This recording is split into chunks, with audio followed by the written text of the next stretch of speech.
كان نوح وآدم بين الماء والطين وعلى آله وأصحابه الطيبين الطاهرين أما بعد فأعوذ بالله من الشيطان الرجيم بسم الله الرحمن الرحيم لقد كان لكم في رسول الله أسوة حسنة صدق الله العظيم وصدق رسوله النبي الكريم ونحن على ذلك لمن الشاهدين والشاكرين والحمد لله رب العالمین۔ بارگاہ رسالت میں درود شریف کا نذرانہ پیش کریں، پڑھے بابا سے بلند اللہم صلی علی سیدنا و شفیعنا و حبیبنا و مولانا محمد بارک وسلم صلو علیہ صلاۃ و سلام علیک یا رسول اللہ صلی اللہ تعالی علیہ وسلم۔ میں گزارش کرتا ہوں جو حضرات یہ پنڈال سے باہر کھڑے ہوئے ہیں، یہ پنڈال میں آ کر بیٹھ جائیں، بہت مہربانی ہوگی، اس لیے کہ آپ یہاں پر بیٹھ کے سنیں گے تو یہ جگہ جنت کی کیاری ہے، جتنی دیر بیٹھو گے انشاءاللہ خدا کی رحمت جھماجھم برسے گی۔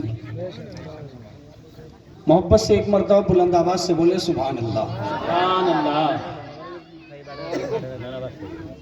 قرآن کریم میں اللہ تعالیٰ ارشاد فرماتا ہے لقد کان لکم فی رسول اللہ اسوۃ حسنہ، تمہارے نبی کی زندگی تمہارے لیے بہترین نمونہ ہے، یعنی ہمارے آقا نبی رحمت صلی اللہ تعالیٰ علیہ وسلم کی زندگی ہمارے لیے بہترین نمونہ ہے۔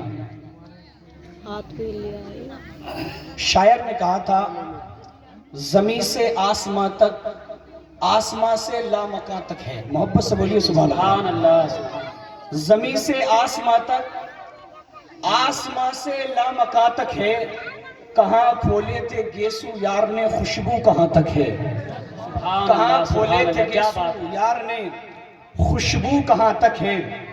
اور ایک شاعر کہتا ہے سر پہ نالین آپ کے ہوتے، کیا بات ہے، سر پہ نالین آپ کے ہوتے اور ہم بھی تقدیر کے بڑے ہوتے، بے شک ہم بھی تقدیر کے بڑے ہوتے، موت آ جاتی ان کی چوکھٹ پر مجھ پہ جنت میں تفسیرے ہوتے، کیا بات ہے، سبحان اللہ۔ موت آ جاتی ان کی چوکھٹ پر مجھ پہ جنت میں تفسیرے ہوتے، اور دفن ہو جاتا ان کی گلیوں میں، دفن ہو جاتا ان کی گلیوں میں اور وہ پاؤں رکھ دیے ہوتے، سبحان اللہ۔ دفن ہو جاتا ان کی گلیوں میں اور وہ پاؤں رکھ دیے ہوتے، اور ساری اونچائی سے اونچا ہوتا، بولیے سبحان اللہ، ساری اونچائی سے اونچا ہوتا، ان کے پیزار کا ذرہ ہوتا، ساری اونچائی سے اونچا ہوتا، ان کے پیزار کا ذرہ ہوتا، اور ان کے نالین جہاں رکھے ہیں میں زمین کا وہی ٹکڑا ہوتا، ان کے نالین جہاں رکھے ہیں میں زمین کا وہی ٹکڑا ہوتا۔ اور ملاحظہ فرمائیے گا کہ شاعر کہتا ہے کہ کاش اس دور میں پیدا ہوتا، ان کے نالین سجاتا سر پر، کاش اس دور میں پیدا ہوتا، ان کے نالین سجاتا سر پر، اور ان کی میلاد تھی رب کو مقصود ورنہ کوئی نہیں پیدا ہوتا، سبحان اللہ، سبحان اللہ۔ ان کی میلاد تھی رب کو مقصود ورنہ کوئی نہیں پیدا ہوتا، اور اپنے جیسا انہیں کہنے والے، اپنے جیسا انہیں کہنے والے آئینہ بھی کبھی دیکھا ہوتا، اپنے جیسا انہیں کہنے والے۔ اور مکتے میں علامہ جاوید صدیقی صاحب کہتے کاش سرکار امامت کرتے، کاش سرکار امامت کرتے اور جاوید جنازہ ہوتا، کاش سرکار امامت کرتے اور جاوید جنازہ ہوتا۔ محترم احبہ، میں نے قرآن کریم کی آپ کے سامنے ایک مشہور اور معروف آیت کی تلاوت کی۔ اللہ تعالیٰ ارشاد فرماتا ہے لقد کان لکم فی رسول اللہ اسوۃ حسنہ، تمہارے نبی کی زندگی تمہارے لیے بہترین نمونہ ہے۔ اب ذرا ملاحظہ فرمائیے گا، اللہ رب العزت نے 18,000 مخلوقات کو پیدا فرمایا، اللہ نے مخلوق کو 3 فطرتوں پر پیدا کیا ہے، یعنی اللہ تعالیٰ نے جب فرشتوں کو پیدا کیا تو اللہ رب العزت نے جب فرشتوں کو پیدا کیا تو فرشتوں کو اللہ نے عقل سے نواز دیا مگر نفس ان کے اندر نہیں رکھا۔ جب اللہ رب العزت نے جانوروں کو پیدا کیا تو اللہ تعالیٰ نے جانوروں کے اندر نفس رکھا ہے مگر وہ غیر ذوی العقول ہیں، یعنی ان کے اندر عقل نہیں ہے۔ مگر بہر انسان تجھے اپنے مقدر پر قربان ہو جانا چاہیے، تجھے اللہ نے پیغمبر اسلام یعنی مصطفیٰ جان رحمت صلی اللہ تعالیٰ علیہ وسلم کی امت میں پیدا کیا اور اتنا عظیم بنایا کہ تجھے اشرف المخلوقات کہا جاتا ہے۔ اللہ اکبر۔ اللہ نے انسان کو پیدا کیا، یعنی جب فرشتے کو پیدا کیا تو اللہ رب العزت نے اسے جو ہے عقل سے نوازا ہے، مگر نفس اس کے اندر نہیں ہے۔ لیکن جب اللہ نے جانور کو پیدا کیا تو اللہ نے اس کے اندر عقل نہیں رکھی، جانور کو اللہ نے نفس دے دیا ہے مگر اس کے اندر عقل نہیں ہے۔ مگر بہر انسان تیری عظمت تو دیکھ، تجھے اللہ نے نفس بھی عطا کر دیا اور تجھے عقل بھی عطا کر دی۔ اللہ نے تجھے نفس بھی دے دیا اور تجھے عقل بھی عطا کر دی۔ اب اس انسان کو اشرف المخلوقات کہا جا رہا ہے، یعنی یہ انسان اشرف المخلوقات ہے۔ اشرف کس کو کہا جاتا ہے؟ اشرف اس کو کہا جاتا ہے جو فرشتے سے بھی افضل ہوا کرتا ہے، جو فرشتے سے بھی اعلیٰ ہوا کرتا ہے۔ اللہ اکبر۔ اب ذرا سوچئے گا کتنا نازک ہے یہ انسان، اگر سر پر پتھر مار دیا جائے تو سر پھٹ جائے گا۔ کتنا نازک ہے یہ انسان، اگر بلندی سے پھینک دیا جائے تو اس کے جسم کے ٹکڑے ٹکڑے ہو جائیں گے۔ کتنا نازک ہے یہ انسان، اگر کہیں ایکسیڈنٹ ہو جائے، کہیں کسی گاڑی سے ٹکرا جائے تو اس کا جسم جو ہے اللہ اکبر ٹکڑے ٹکڑے ہو جائے گا۔ یہ انسان فرشتے سے افضل کیسے ہے؟ یہ انسان فرشتے سے اعلیٰ کیسے ہے؟ یہ انسان اللہ رب العزت نے اشرف المخلوقات بنایا ہے، فرشتے سے اعلیٰ کس طرح ہے، فرشتے سے افضل کس طرح ہے؟ تو پتہ چلتا ہے کہ جب انسان نفس کی غلامی کر کر زندگی گزارتا ہے تو یہ انسان جانور سے بھی بدتر ہوتا ہے، اور اگر یہی انسان اللہ اور اس کے رسول کے طریقے پر زندگی گزارتا ہے تو فرشتے سے بھی افضل ہوا کرتا ہے۔ سبحان اللہ۔ نعرہ تکبیر، نعرہ تکبیر، نعرہ رسالت، جشن عید میلاد النبی، نعرہ تکبیر۔ اگر یہی انسان یعنی اللہ اور اس کے رسول کے طریقے پر عمل کرتے ہوئے زندگی کو گزارتا ہے تو فرشتے بھی سے بھی افضل ہوا کرتا ہے۔ اب ذرا توجہ کیجئے گا، ہم زندگی کو کیسے گزار رہے ہیں۔ ہم نے جو ہے قرآن کو چھوڑ دیا ہے، ہمارے گھروں کے اندر قرآن رکھا ہوا ہے طاقوں میں۔ اللہ اکبر، ہمارے گھر کے اندر قرآن پر دھول جمی ہوئی ہے، ہمیں اتنی توفیق نہیں کہ ہم قرآن کی تلاوت کر لیں۔ ارے تم نے اسلاف کے طریقے کو نہیں پڑھا، تم نے پیغمبر اسلام کی سیرت کا مطالعہ نہیں کیا۔ آج ہر طرف جو ہے مسلمان کو تباہی کی طرف لے جایا جا رہا ہے، ہر طرف مسلمان کو مٹانے کی سازشیں تیار ہو رہی ہیں۔ سبب کیا ہے؟ اقبال نے بتایا تھا، اقبال نے کہا تھا کہ محمد سے وفا تو نے تو ہم تیرے ہیں، یہ جہاں چیز ہے کیا لوح و قلم تیرے ہیں، اور طریقہ مصطفیٰ کو چھوڑنا ہے وجہ بربادی، اسی سے قوم دنیا میں ہوئی ہے بے اقتدار اپنی، اور ہمیں کرنا ہے شہنشاہ وطا کی رضا جو ہی، وہ جو اپنے ہو گئے تو رحمت پروردگار اپنی۔ سبحان اللہ، سبحان اللہ، بہت خوب ہے، سبحان اللہ۔ نعرہ تکبیر، نعرہ تکبیر، نعرہ رسالت، نعرہ رسالت، علماء اہل سنت، علماء اہل سنت، نعرہ تکبیر۔ ماشاءاللہ۔ دیکھیں ممبر رسول پر آج کی ہماری محفل کے ناظم مولانا محمد ناظم رضا خلیلی صاحب تشریف لا چکے ہیں۔ بس تھوڑے دیر میں آپ کے سامنے گفتگو کروں گا، محبت سے بولے سبحان اللہ۔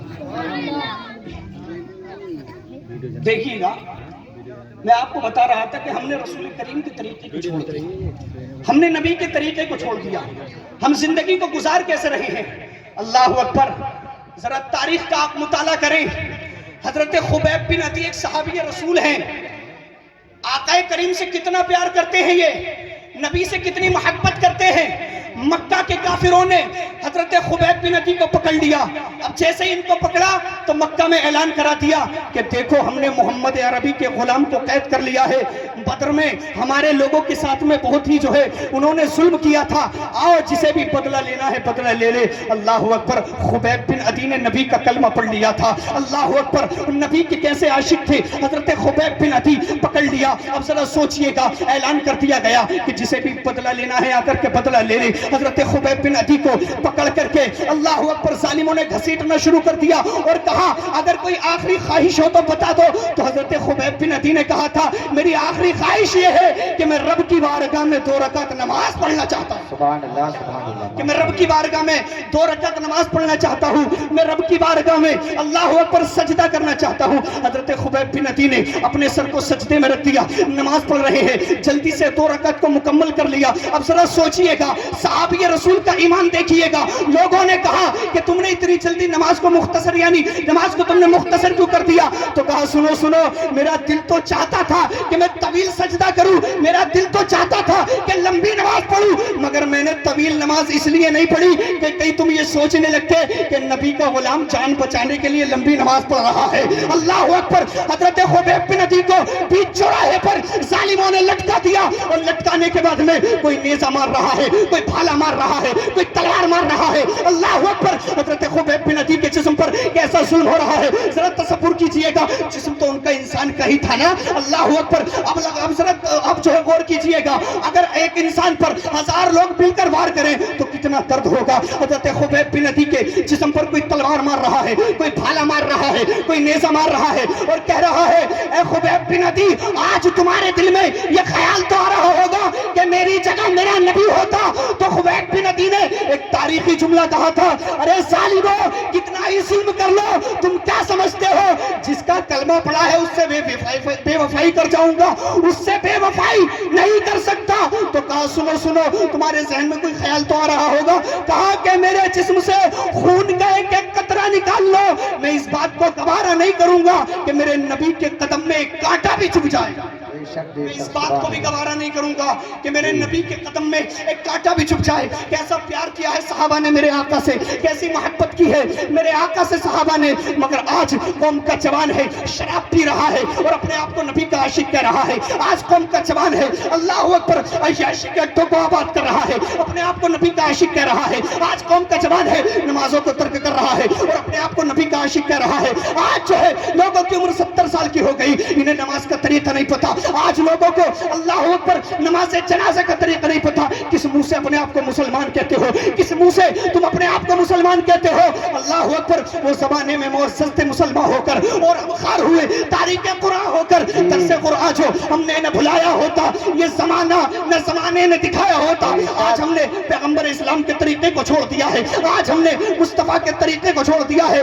نبی سے سچی محبت تو کرو، نبی سے سچا پیار تو کرو۔ بات بات پر جھگڑنے والوں، بات بات پر لڑنے والوں، سنو سنو، ہمارے آقا نے ہمیں ایسا درس دیا ہے، ایسا درس دیا ہے، میرے آقا نے ہمیں یہ بتایا ہے کہ چاہے غریب ہو چاہے امیر ہو، اگر دل میں نبی کا پیار ہے وہ ہمارا ہے، اور جس کے دل میں اسلام کی وفاداری نہیں، جس کے دل میں اللہ اور اس کے رسول کی محبت نہیں، اس سے ہمارا کوئی رشتہ نہیں۔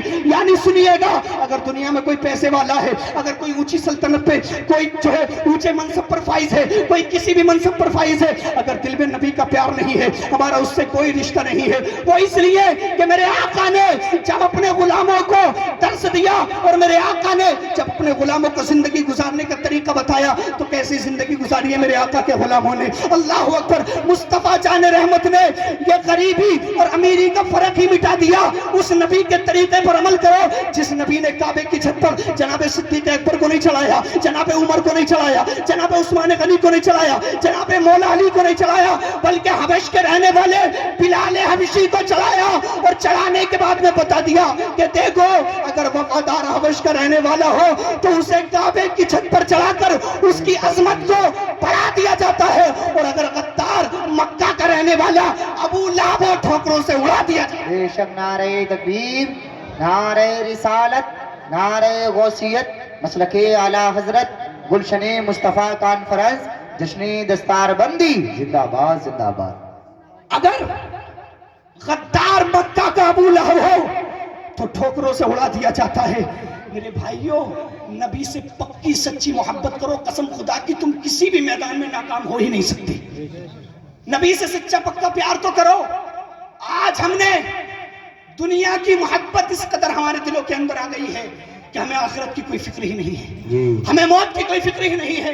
اور حضرت عائشہ نے ایک دن میرے حضور سے پوچھا، یا رسول اللہ، کوئی ایسا شخص ہے جس کا حشر قیامت کے دن شہیدوں کے ساتھ ہوگا؟ کیا کہا؟ کوئی ایسا ہے کہ قیامت کے دن جس کو شہیدوں کے ساتھ اٹھایا جائے گا؟ تو میرے آقا نے ارشاد فرمایا، نعم، ہاں۔ کہا ہے، آقا وہ کون ہے؟ تو میرے مصطفیٰ نے فرمایا، جو دن میں 20 مرتبہ اپنی موت کو یاد کرتا ہے، جو دن میں 20 مرتبہ اپنی موت کو یاد کرتا ہے۔ آج یہ اٹھتے جنازے، تمہاری آنکھوں کے سامنے سے جنازے اٹھتے ہیں، تمہیں موت یاد نہیں آتی؟ حضرت عمر بن عبدالعزیز کے سامنے آپ کا جو معمول تھا وہ یہ تھا، روزانہ شام کو علماء کو بلاتے اور موت کا ذکر سنتے، اور اتنا روتے کہ ایسا لگتا جیسے آپ کی نظروں کے سامنے جنازے رکھے ہوئے ہیں، اتنا رویا کرتے تھے۔